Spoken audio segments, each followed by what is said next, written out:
Hey, what's up, everybody, and welcome back to That Triathlon Show, the podcast presented by scientifictriathlon.com. I'm your host, Michael, and this episode is TTS Thursday number 14, Top 5 Tips for Beginners to Get Faster. Before we get into the topic, big thanks to our sponsors. First, we have Zenith that you can find on zenithswimtrainer.com. The Zenith Swim Trainer is an inflatable swim bench that helps you work on your swim technique, power, and stamina in a very effective and efficient manner thanks to its design features. You have, for example, the height being perfectly tailored to working on a high elbow catch, and the inflatable element adds an instability element to the swim trainer that forces you to use a better core activation in order to not fall off the bench. So this can be a great complement to the swim training you're already doing, also because it allows you to get more frequency of training stimulus in, because as good as it would be for most of us to swim every single day, with the time it takes to get to the pool and get changed and all of that, it is just not feasible for most of us from a time perspective. But to do 15-20 minutes on the Zenith Swim Trainer, that can be done on a much more regular basis and therefore improve the training stimulus that you get. You can get 20% off your order of the Zenith Swim Trainer with the promo code that you can get on zenithswimtrainer.com/TTS. And keep in mind, the trainer only costs about the same as a pair of good running shoes. And thank you to Roka that you can find on roka.com. Roka are the world-leading manufacturers of wetsuits, tri-suits, swimskins, goggles, high-performance eyewear, and prescription glasses and sunglasses. Roka is a very innovative company, and they have top-of-the-line technology in all of their product ranges. Many of their technologies are patented. You have, for example, the arms-up technology that all of their wetsuits have, from the entry-level wetsuits up to the flagship models. But not just the wetsuits, also the tri-suits and swimskins have this arms-up technology to improve your mobility in the open water. Their glasses have patented Geeko anti-slip technology that makes sure that your glasses will never fall off your face, no matter how hard you shake them. They have rapid sight angle lenses for an expanded field of vision in their R1 goggles, so that you can lift your head less when sighting and therefore lose less momentum and less speed. And they have things like the core exoskeleton that connects the upper and lower body for more transfer of power and efficiency through those two parts in the Maverick X2 wetsuits, and much, much more. This is just a couple of examples of Roka's innovations. You can get 20% off your entire Roka order on roka.com/TTS. One final thing before we get into today's topic: if you enjoyed the podcast, it would be really, really helpful if you could leave a rating and review for it, either on Apple Podcasts, iTunes, or wherever you can rate and review the podcast, really, wherever you get them. Now let's get right to the list of the top 5 tips for beginners to get faster, and we're going to start from number 5 and then work our way to number 1. Number 5 is don't train too much. It is easy to get really eager at the start of anything new, not just triathlon. But in a sport like triathlon, patience really is a virtue. You should not do too much too soon. This can lead to injuries, inconsistencies, even mental burnout, and basically force you out of the sport, either temporarily or permanently. What is too much too soon, though? Well, this really depends on your background and your athletic history, your current fitness level. Are you coming right off the couch, or have you been doing maybe some other sports like team sports or racket sports or something? It is difficult to say, or you cannot possibly say what is too much too soon in a general sense, because it will depend on the context and the person in front of you. But generally speaking, I would say that pretty much any beginner triathlete, no matter what their level, can do some training every day. But the important thing is that this doesn't have to be a lot of training. It can be a 15 or 20 minute walk, run, or continuous jog. Or it can be taking the bike to work instead of the car and getting in 15 to 20 minutes each way through that commute. And if you are very new and you have been sedentary for a long time, so you don't start from a high fitness level, these types of short activities will do plenty for you at the start. So do not underestimate that. It doesn't have to be something massive or even moderately big. Of course, eventually you will have to start doing a bit more, but don't worry about that when you're starting out. Just worry about doing things frequently, but don't doing too much. So doing too much is what happens not when you train very frequently, but when you start making all or a lot of your workouts too long relative to your fitness capacity, or when you do your training at too high an intensity. And that's when you really start to see those injuries or illnesses come up, or just mentally burning out on triathlon. A problem that beginners have that experienced athletes don't have to the same degree is that experienced athletes have usually done the mistake of training too hard or too much and gotten injured or gotten ill as a result at some point. So they kind of know where to draw the line and at least roughly how it feels when you're approaching that line. And beginners, for good reasons, don't know where that line is and really have no clue of where it is, because it is so individual that you can't even give a ballpark estimate for it. But so my main argument here is that you don't need to, and you don't want to find that line. Just err on the conservative side by not training too much.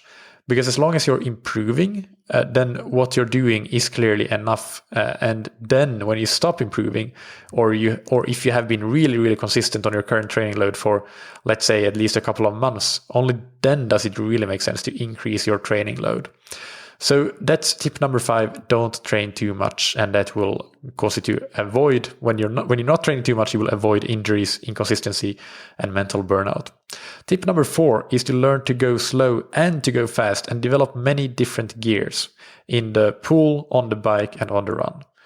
So I mentioned just before that training too much can be about volume, but it could also be about going too hard too often. And this is something that a lot of beginners get drawn into, always training at a moderately hard or very hard intensity. As a beginner, you probably will still see significant fitness improvements even if you are committing this mistake.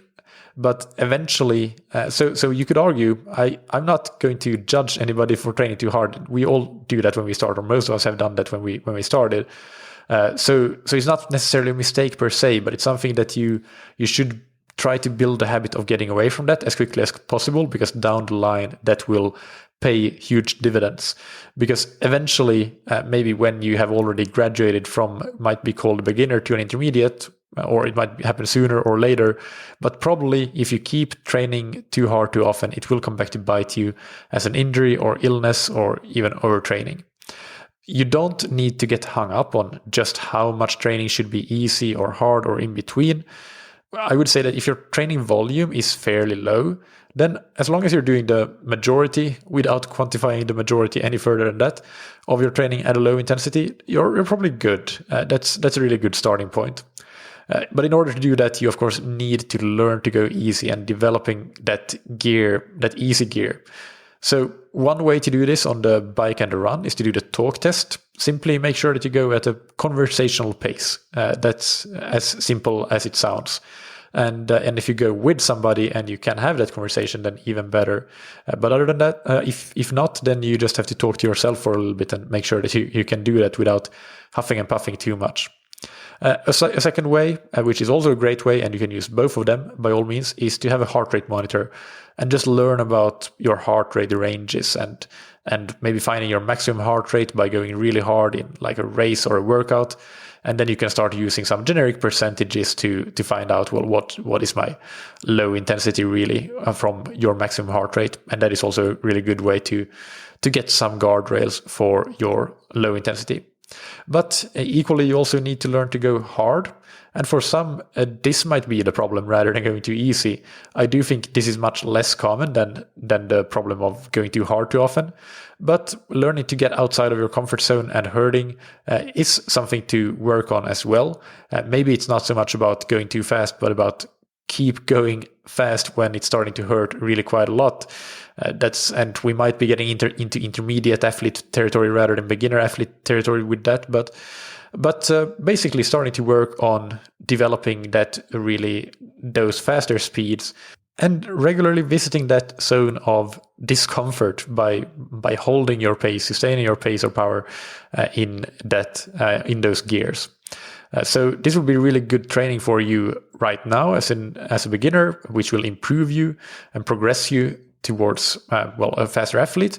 But it will also be really, really important in the future to when it becomes really quite critical to be able to train at different speeds. Because as a beginner, to some extent, you can do whatever you want and you will keep improving, but that won't last forever. And that's when you get to that point, that's where having developed those gears and being able to go at many different speeds really becomes critical.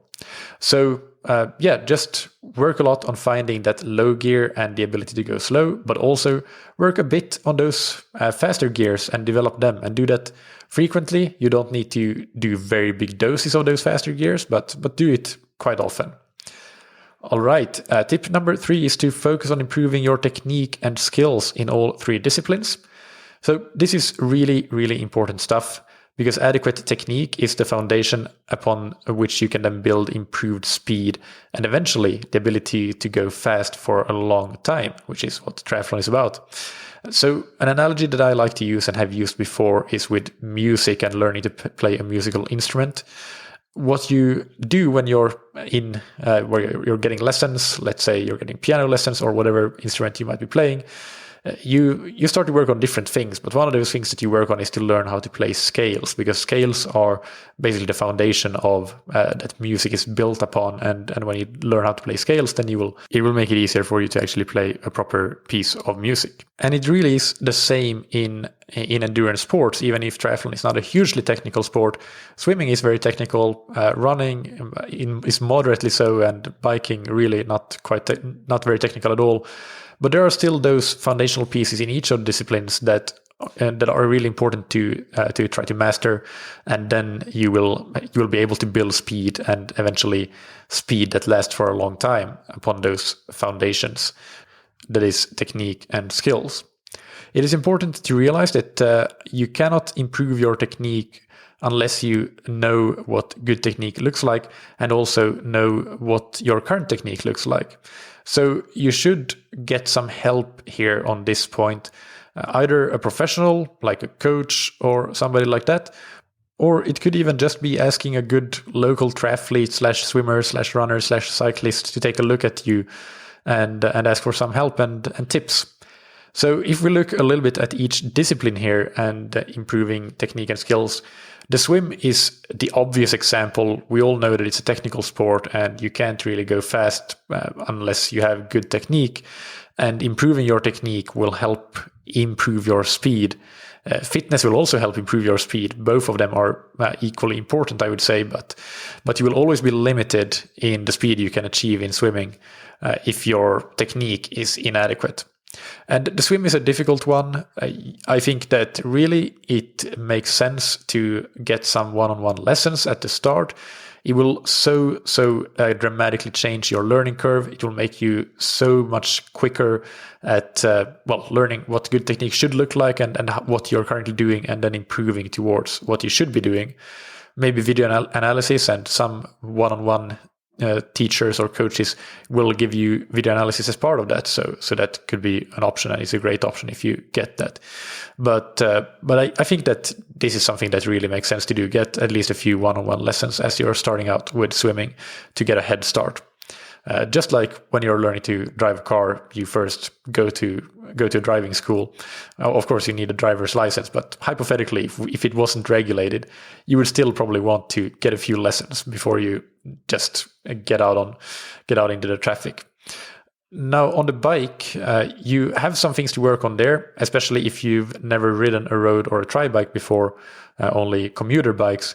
The things that are new with regard to tri or road bikes would be learning to clip in and out of the pedals and get comfortable with that and get safe and secure with that, so that you can, for example, unclip when you get to a traffic light and have that be second nature. Drinking on the bike, so grabbing a bottle, drinking and putting the bottle back, is another thing that quite often beginners need to spend some time working on. And if you are on a TT bike, which a lot of beginners are not, and you should definitely not see that as a prerequisite for starting triathlon, you could be on a commuter bike. But a lot of beginners end up starting with road bikes. That I think is the most common way to go. But if you happen to be on a TT bike, practicing to ride in the aero bars, in the extensions, because that is a completely different feeling than just being on the road bike. So those are a few things, and just make sure that you get some parking lot time on an empty parking lot every now and then to practice these skills as you're getting started, and then just get out on the road and ride, and these things will become second nature pretty quickly. On the run, you have things that you might want to improve, or that for some beginners can be points for improvement. For example, making sure that you don't overstride. There might be some cleaning up of inefficiencies, like excessive rotation, or not very inefficient arm movements and so on. So there are a number of things that could be potential points for improvements. My coaching philosophy with run technique is to err on the side of undercorrecting rather than overcorrecting, because I think there is a tendency to overcorrect, and that does not lead to better efficiency. That is my theory anyway. But that being said, for beginners with no background at all in running, there are usually at least one or a couple of things that are worth having a look at, and maybe and try correcting as you get started. An important point to remember here with improving technique and skills is that the sooner you start working on these things, the earlier in your career, then the easier it will be for you to improve them and to make things really good. But if, on the other hand, you ingrain some bad habits in your swim stroke over several years, then it will be much, much more difficult to correct those things later on, rather than tackling them right away when you're new to the sport and you can ingrain some pretty good habits from the start. Tip number 2 is to make fun and having fun your first priority. So we have all heard about a million times that consistency in training is the most important thing, and it is without a doubt true. But be consistent is not really specific advice, or as specific anyway as taking it apart into the components that help you become consistent. And all of the previous tips, actually in one way or another, can help to contribute to that improved consistency. So not training too much is pretty obvious. I mentioned less chance of getting injured, ill, or mentally burning out. Learning to go slow and to go fast also can obviously improve to increased consistency, because when you learn to go slow, you will have less of a chance of overtraining or training too much in terms of intensity and getting injured. And focusing on improving technique and skills will also do the same. When you're exercising with good technique, you are much less likely to get injured. And even things like the things I mentioned on the bike, learning to be safe and secure when clipping in and out of the pedals on your road bike, if you've never ridden a road bike before, will help you be safe in traffic. So all of these things help contribute to consistency.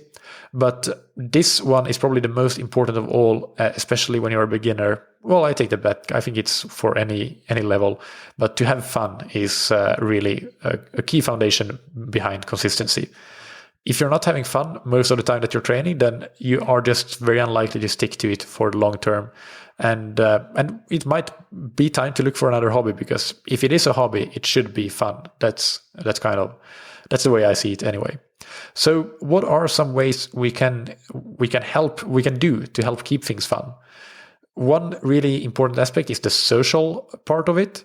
So training with others, even if it's just every now and then, but that can really be a big thing for keeping training fun. The next one is exploration and a sense of freedom. And for example, exploring new bike routes, planning a long weekend ride that you haven't done before, being out in nature, seeing new things, passing through small villages. That's just a wonderful, wonderful feeling, and it makes training really fun. Running in nature, running on trails, and just letting your feet sweep you away. Those sorts of things, those sorts of soul workouts really can make training really fun as well. And in terms of finding fun in the more bread and butter training, just heading out for a quick jog on your lunch break or whatever it is, that can be done as well. Whether it's a basic easy workout or a hard soul-crushing workout, they both have their charm and they can both be fun, even though they can be painful at the same time.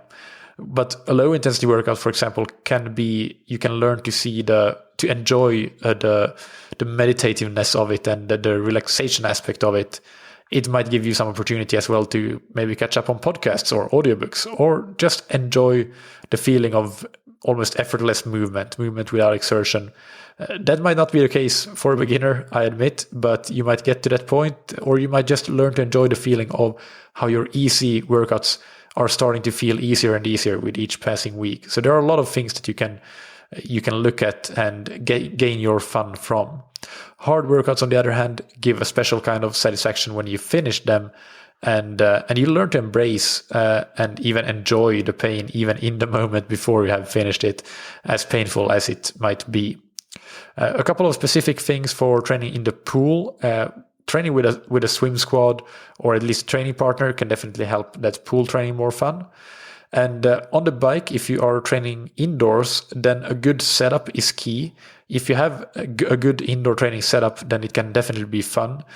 If you have a really bad indoor setup, then it can be misery. So having fans, having a good place to keep screens, and knowing what your entertainment will be, whether it will be riding on Swift, videos like watching Netflix, or podcast or audiobooks, all of those things are important.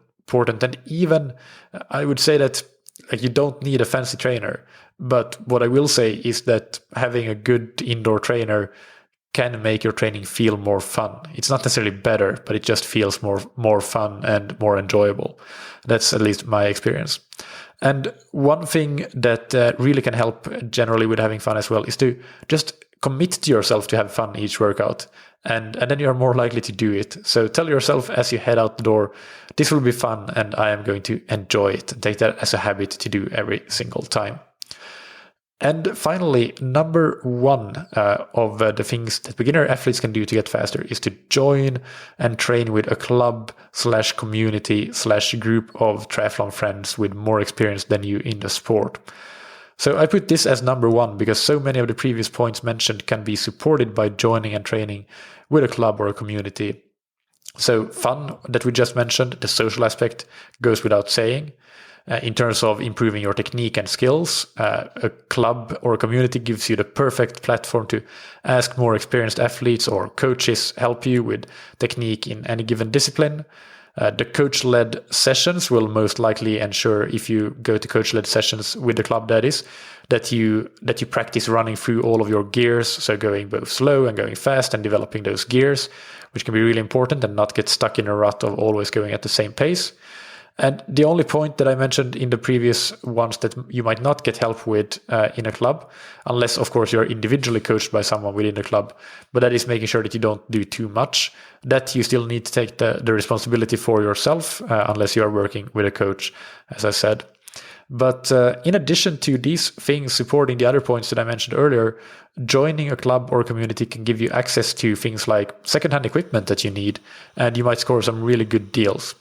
There might also be practice races, so you get to practice racing more often without a huge cost.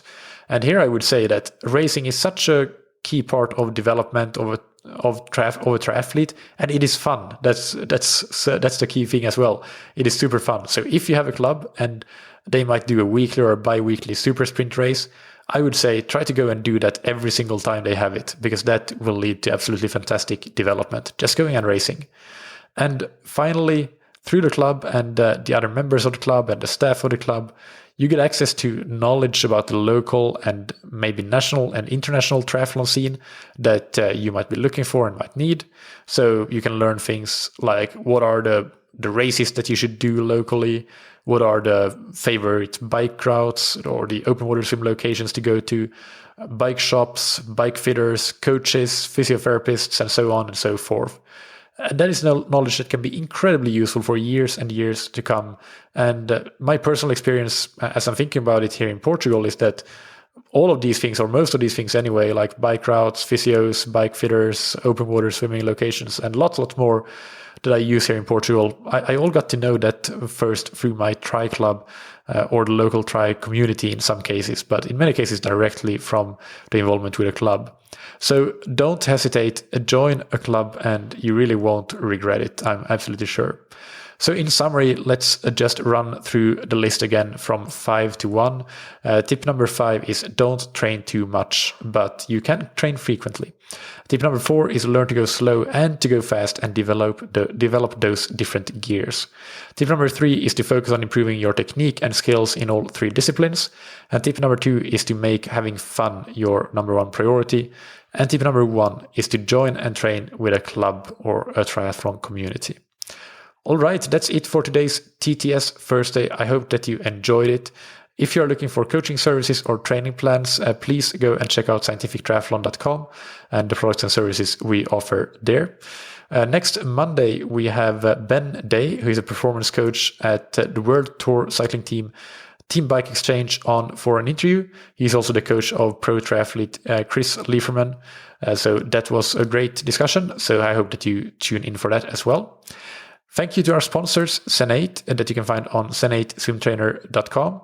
Use the Zenith Swim Trainer to improve your technique, power, and stamina, even when you don't have time to go to the pool or when pools are closed. And get 20% off your order on the Swim Trainer with the promo code that you can get on zenithswimtrainer.com/TTS. And thank you to Roka, that you can find on roka.com. Check out their wetsuits, tri-suits, swimskins, goggles, high-performance eyewear, and prescription glasses and sunglasses. And get 20% off your order with the promo code that you can get on roka.com/TTS. Thank you, as always, for listening. Keep training smart and keep loving triathlon.